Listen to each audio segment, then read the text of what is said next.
Welcome back.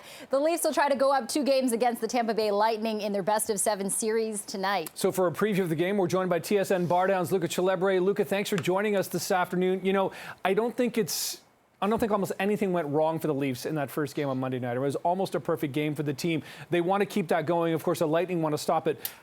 They can't expect the Lightning to come out as flat either. So what are the keys for the Leafs just in the first 10 minutes of tonight's game? I think discipline for one thing, because as good as the start was for Toronto, they got a lot of momentum killing off a 5-minute power play that shouldn't have happened, quite frankly, in the first place. It was a dangerous play by Kyle Clifford, and so you want to have that intensity in physical play, but channel it into plays that will create some energy and momentum for yourselves and not end up in the penalty box, because as much as Tampa Bay struggled on the power play, you don't want to give any team with Steven Stamkos and Nikita Kucherov and Victor Hedman and Braden Point chances to just grab an early goal and kind of settle themselves down in this series. And Luca, even though, the Lightning had several power plays, we saw the Leafs, they remained pretty strong offensively. They managed to dominate, in the other end and score. But what can they do to avoid another playoffs collapse? Because, we know last time they were up 3-1 against the Canadiens, and then boom, boom, boom. What happened? Yeah, I don't know what happened, and I feel like they're still looking for those answers, but just simply putting it out of your mind. It's a new series, and I feel like this series, a lot of people are not picking them to win, and so they finally have this kind of underdog mentality, so to speak, and so that might be different from just a mindset perspective, but on-ice things that I really liked in the first game was they just really didn't give Tampa Bay any time and space when they had the puck. They were really persistent with their forechecking, and especially on the penalty kill, just not allowing them to simply enter the zone. And so if you want to look at on-ice things, I think that effort and physicality translates into a series. And as long as that effort maintains, they've got more than enough talent to not have a letdown and a collapse like we've seen in the past. And Luca, one stat we've heard time and time again today is the fact that Vasilevsky, of course, the Lightning's goaltender, has never lost back-to-back playoff games. Boy, if the Leafs could change that, that could really change the mindset of the series, couldn't it? Completely. That puts Tampa Bay in a position that they have not experienced in this kind of 2-year stretch of playoff runs that they've had. And so not only does it give the Leafs a 2-0 lead and you feel great going to Tampa Bay knowing, okay, maybe we just need to win one here, go back home for game 5, but it puts Tampa Bay in unfamiliar territory and really puts their backs against the wall like we haven't seen during this 2-year stretch of being the best team in hockey. Okay, and Luca, we've talked about their strong offense. They obviously scored a lot of goals that first game, but how important is defense, and what do you think of Jack Campbell's performance, from that last game and going forward for tonight's game and beyond? It's so important. And I think bringing Mark Giordano in was such an amazing move. Him and Timothy Liljegren have just been great together. They've really gelled.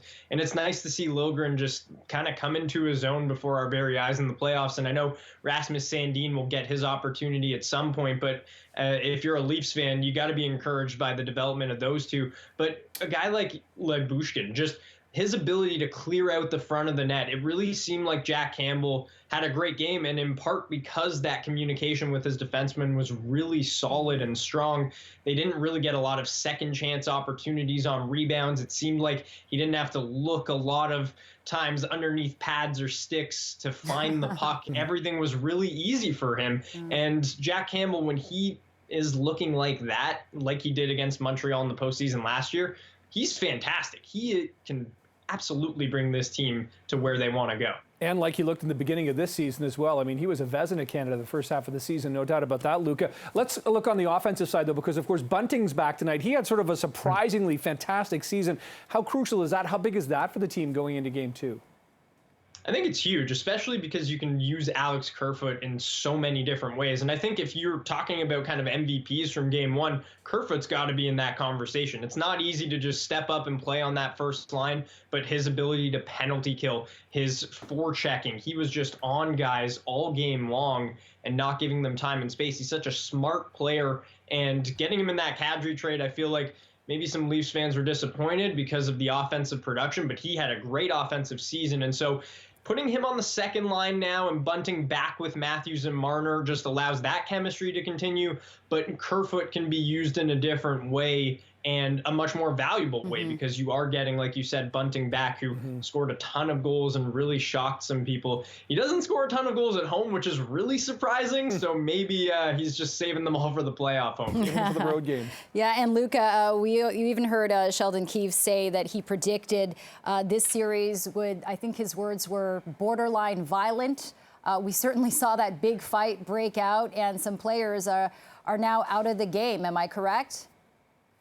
Yeah, well, you've got Kyle Clifford suspended, and it just the violence. Speaking of that, I think what Wayne Simmons did in that whole little scrum before it got violent was the correct move. It's just walk away. And I think that sometimes with teams like Tampa Bay that have those physical guys, if you're the Leafs, you don't want to give them anything. So walk away. It's easier said than done for sure. And anyone that's ever played sports competitively knows that when you're in competition in the heat of the moment, sometimes emotions do take over. But if you're the Leafs, you focus on just not giving them an easy power play because you retaliated, or just getting into those kind of scrums because Tampa Bay is influencing them and wanting those to happen because they are looking for something, anything. I feel like if a team is looking for those things, if you're the Leafs, you got to feel good about what you're doing because you're not giving them anything else. And so that's what they're resorting to try and create some momentum or an opportunity for themselves. Right, especially when they're down 0-5. All right, Luca, Celebre, TSN Bardown, thank you for joining us. Fingers crossed for tonight's game. Appreciate it. Take care, Luca. Thanks. Thanks for having me.